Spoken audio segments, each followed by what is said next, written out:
Well, I'm gonna go all over the road on this record here, and I'm gonna try to do it under 3 minutes. At number 24, up from 29 the previous week, the Bangles. If she knew what he wants, or she, what's the name of that thing? I always get confused about the name of this record. If she knew what she wants, that's the name of the song by the Bangles. This one was squeezed in between two of their mega hits, Manic Monday, which came out early '86, that went to number one, and there was Walk Like an Egyptian, which was written by Liam Sternberg.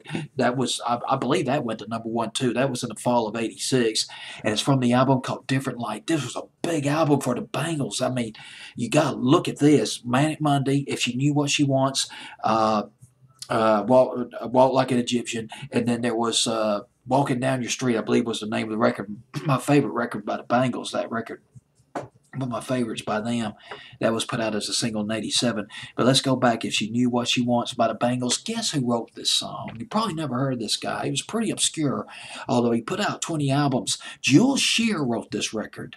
And as a matter of fact, he did it originally. It was from the album called The Eternal Return. That was in 1985. Jules Shear, he wrote All Through the Night, covered by Cyndi Lauper. It was a hit for Cyndi Lauper back in the fall of 1984. It was the runner-up to She Bop.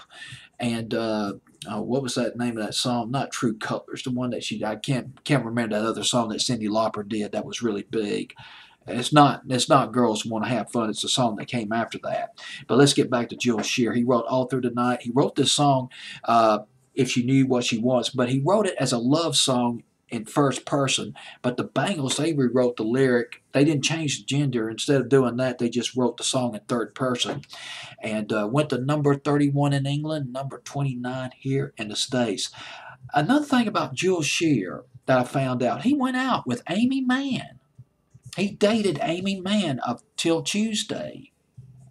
They broke up, and till Tuesday they did a song about Jules Shear called J for Jewel. This was after, around the time Amy Mann and Jules Shears broke up. I'm going to go back to the Bangles for just a minute. I just want to make a little comment about the Bangles. God, they just killed it. They just, God, fantastic focus. This is the thing about the Bangles. They understand the golden years of the 60s. They got that 60s influence. That's one of the things I like about them. Their first album, I don't remember the name of their first album, but they had this record called Going Down to Liverpool, which was absolutely fantastic. God, Night Tracks played this record when nobody else would play it. This was in 1984. Night Tracks was all over this record, Going Down to Liverpool. Leonard Nimoy was in that video. Nimoy of Star Trek played Spock on Star Trek. Actually, Going Down to Liverpool was originally done by Katrina and the Waves in 1983. But here's where the '60s kick in. On the first album, the Bangles, they covered a record by a group called the Merry-Go-Round. Now you're probably saying, who the hell's Merry-Go-Round? Well, Merry-Go-Round, they were a popular band along the West Coast in the '60s, and they did a song called Live. One of their local hits, regional hits, was called Live.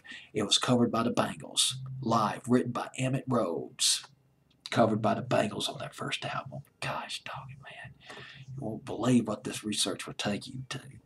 If She Knew What She Was by the Bangles. Number 24 on my fantasy playlist, June 13th, 1986.